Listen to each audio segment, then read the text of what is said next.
Welcome. Let's talk about the quick highlights of this budget, the first budget of Amrit Kal. Now, some of the key highlights says that the per capita income has doubled to 1.9 lakh. Then there would be nearly 38,000 teachers who would be recruited for the Eklavya model residential schools. The capital investment outlay has increased by 33%. The capital outlay for railways has increased, and this is the highest ever layout. And then we also have an effective capital expenditure which has increased at 13.7 lakh crores. Now, those being some of the key highlights, one of the very important topics this year is the lab grown diamonds and the incentives for the promotion of lab grown diamonds. India is one of the major markets for it, and this becomes an important topic. And then the changes in the regimes for the taxation. Now, the first important thing is we have a world class digital public infrastructure which can be seen through the Aadhaar, the CoWIN through which vaccination was made possible, the UPI managed by NCPI, and throughout the pandemic there was the free supply of food grains, and this has now become a routine from 1st January 2023 under the PM Garib Kalyan Anna Yojana. So this would be supplying for the next 1 year as well, and this would be entirely borne by the central government at an expenditure of 2 lakhs crore. Now the achievements since 2014 says that in the last 9 years Indian economy has turned from 10th to 5th place. There has been significant progress on the sustainable development goal funds. There has been numerous developments and formalizations with the help of digital payments, and we have seen nearly 7,400 crores of digital payments accounting to nearly 126 lakh crores, which is a significantly high figure. Under the implementation of few of the major schemes, the highlight is building up of toilets under Swachh Bharat, LPG connections under Ujjwala, COVID vaccinations to 102 crore people, PM Jandhan Bank accounts being opened for nearly 47 crore people, insurance coverage under PM Suraksha Bima and Jeevan Jyoti Yojana, and coverage under Kisan Samman Nidhi. The vision for the Amrit Kal focuses on fourfold objectives with a threefold vision. The vision is to focus on the youth, to bring employment for them and strengthen the macroeconomic stability, which is one of the major indicators for economic development. The four ways, the four opportunities through which it could be done is firstly, empower the women in India through the National Rural Livelihood Mission, mobilize the rural women through the self-help groups, the Vishwakarma Kaushal Samman Yojana, which is the PM Vikas Yojana, through which the traditional artisans and craftsmen should be given training, and they would be provided with the framework that can boost their livelihoods. The next is bringing in effective promotions for tourism, building tourism with PPP models, and a green growth with green fuel, green energy, and green farming. There is a seven-fold priority sets under the budget which are called as Saptarishi. The first is inclusive development, reaching the last mile, which is through the connectivity. Then is infrastructure, unleashing the potential, green growth, youth power, and financial sector. We'll understand each of these one by one. Under the inclusive development, focusing on agriculture. So agriculture is one aspect that we would discuss. Now under agriculture, having a digital public infrastructure for agriculture, focusing on the cooperatives, building an aggregator fund to encourage startups in the field of agriculture, enhancing the productivity for cotton crops, Atmanirbhar Horticulture Clean Plant Program with high value horticulture crops, Global Hub for Millet, Shri Anna Yojana, which focuses on the various millets. 2023 is the International Year for Millet, a very important edition of that which we have covered in Yojana, discussed in last month's edition, already updated on the website. So just check that. Again, agricultural credit has increased to 20 lakh crores.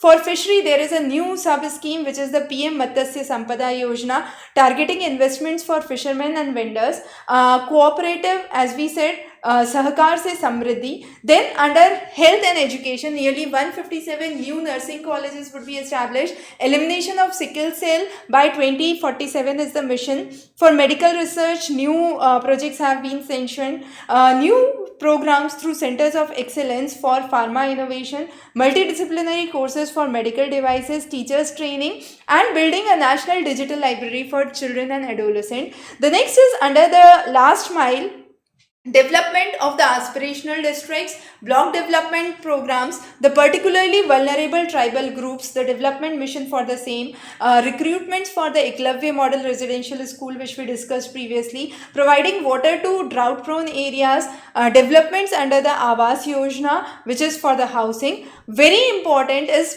Bharat Shri, which is Bharat Shared Repository of Inscriptions, and this talks about digitization of nearly 1 lakh ancient inscriptions in the first stage, and then creating a digital epigraphic museum for the same. The next is infrastructure. So increasing the capital investment overlay for the third year by 33%, which is a significant figure, and this would account to 3.3% of the GDP. Having an effective capital expenditure details, supporting the states for capital investment, balancing the opportunity, and providing developments for railways, as we already mentioned about. Logistics, nearly 100 new critical projects have been developed, creating sustainable cities for tomorrow, and urban infrastructure development similar to RIDF, and this would be very useful for priority developments of the urban areas. Development of the urban sanitation, again a very important thing, where 100% mechanical desludging would be done, and this would remove the human scavenging.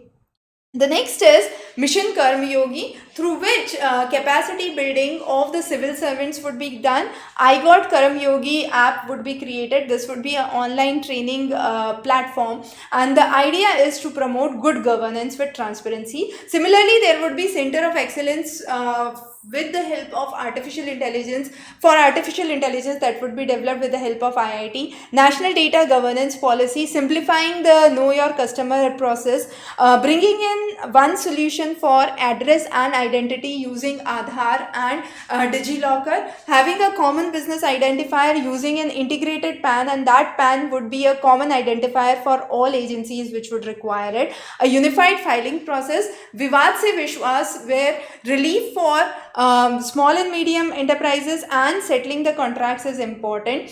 E-courts, fintech solutions, DigiLocker, and 5G services. Bringing in more developments, research and development in 5G sector is another important crucial aspect. Lab-grown diamonds, as I already said, is one of the very important potentials to develop environmental friendly diamonds, where the natural diamond is actually in scarcity. The next is the green growth. Panchamrit, as mentioned in the summit, was the idea to have a net zero carbon emission by 2070. So green hydrogen mission is one of those in line of this to reduce the carbon outlay. Energy transition, energy storage process. The next is renewable energy. So creating a grid system, and this evacuation system would be from Ladakh, and this is one of the major projects. Then a green credit program to be initiated. The next is PM Pranam. PM Pranam is a program for restoration, awareness, nutrition, and removal of the issues which affect the Mother Earth, and this was a basic idea to reduce the fertilizers and focus on alternative fertilizers and organic farming. Gobardhan scheme, which is waste to wealth. Again, the acronym is important. This is galvanizing organic bioagro resource dhan. Bharatiya Prakratik Kheti Bio Input Resource Centers for next 3 years, and this would facilitate 1 crore farmers. Mishti scheme, which is mangrove initiatives for shoreline habitat and tangible incomes, and this would be mainly for enhancing the afforestation in the mangrove areas, especially on the salt pans, and improving the count for mangroves. Amrit Dharovar, now increasing the Ramsar sites, the wetland sites, which have increased from 26 to 75, a remarkable increase, and then these would enhance biodiversity, carbon stock, and income generation for the local people. For the youth, the idea is Amrit PD, the generation which is born during this time and getting educated during this time.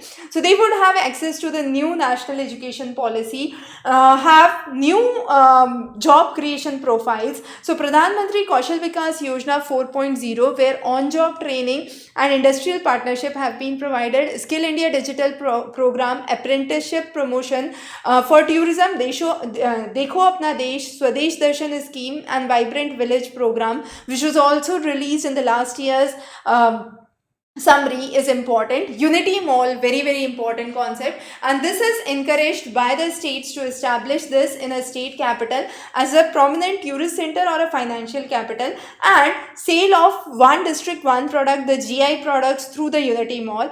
The financial sector, bringing in credit guarantee for medium and small scale industries, financial information registries to be established, and this would be a central repository. Gift City, development center Gift City, a data embassy which would be established in Gift City, and look for digital continuity solutions, improving the governance. Digital payments, as I said, the number of transactions, how they have increased over the years. One very important scheme is Azadi Ka Amrit Mahotsav Mahila Samman Bachat Patra, which says for 2 years tenure, 2 lakh rupees would be deposited, and they would earn an interest of 7.5% with partial withdrawal option. Similarly, the maximum deposit for senior citizen savings have been increased from 15 lakh to 30 lakh, and for the MIS, the scheme limit has been doubled for a single account and increased by 6 lakhs for a joint account. Then talking about 50 years of interest-free loans to the state. Under this,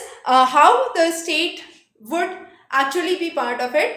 By scrapping the old vehicles, bringing in urban planning, constructing the Unity malls as we discussed above, bringing in adolescent libraries and digital infrastructure, and the share of the state for capital expenditure. Coming on to indirect taxes, the idea for direct as well as indirect taxes was simple, was to reduce the burden on the common people, to bring middleman at a level playing field, and reduce the number of basic items on which the duties have been levied from 21 to 13 in case of indirect, and reducing the income tax from 6 slabs to 5 slabs in case of direct taxes. Now both of them aim to simplify the existing structure. Green mobility exempts the excise duty on GST paid compressed biogas. Similarly, for electronics, there has been reduced customs on certain parts of camera lens, TV panels.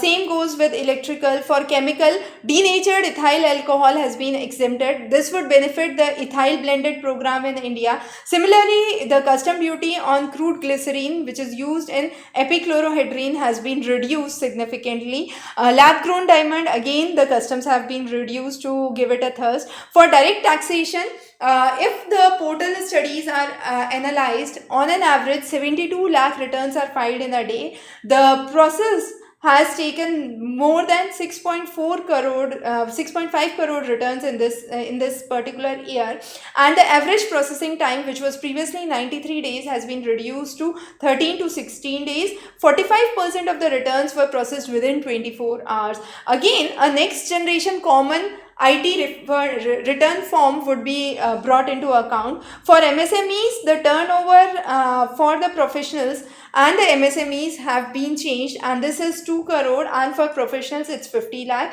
There has been enhanced limit for the tax receipts. For cooperations, there have been various provisions which talks about getting benefit of a lower tax of 15%, providing more opportunities to sugar cooperatives to claim the payments which are made by the sugarcane farmers, to increase the limit of 2 lakh per member for the cash deposit and loan in cash for primary agricultural societies, and a limit of 3 crores for TDS on cash withdrawals. Similarly, startups would get a better benefit out of it. There is a change in the personal tax. Now, personal tax, there was the old regime and the new regime. The changes have been brought significantly under new regime. The idea is to shift people from old regime to new regime. However, those who want to adhere to the old regime can do. The idea is there would be no taxation up to 7 lakhs. So let's say a person earns an income of 9 lakh. In that case, if a person earns an income of 7 lakh, then the person would have to pay no tax. But in case a person earns an income of 9 lakh, what would happen? The figure up to 6 lakh, okay, 3 to 6 lakh, that is 3 lakh of the amount would be charged at 5%. So on this 3 lakh amount, there would be a 5% charge, which is tax, which is 15,000. And then from 3 lakh to 9 lakh, which is again 3 lakh, there would be 10% taxation, which would make it 30,000. So in all, the taxation under the new regime would be 15 plus 30, which is 45. Now this is significantly reduced from the old regime, where an individual would get significant benefit. Again, the number of tax slabs have reduced. Previously there were 6 tax slabs that were discussed. However, they have been reduced to only 5 now, and this would simplify the taxation process. There is no option for ATC deduction, which has been released. And again, the highest tax rate in our country was seen worldwide, which was 42.74%. So reduction in the surcharge amount from 37% to 25% has been done, and this would reduce the maximum tax rate to nearly 39%. Those were some of the key highlights for the budget analysis, which is for this year. However, the past year budget is again important. We'll be discussing the quick highlights of the past year budget in a separate video, and that's just to understand the key important things, takeaways that are important for this year's examination perspective as well. Wish you very good luck, and do follow the links below for more information. Thanks for joining in.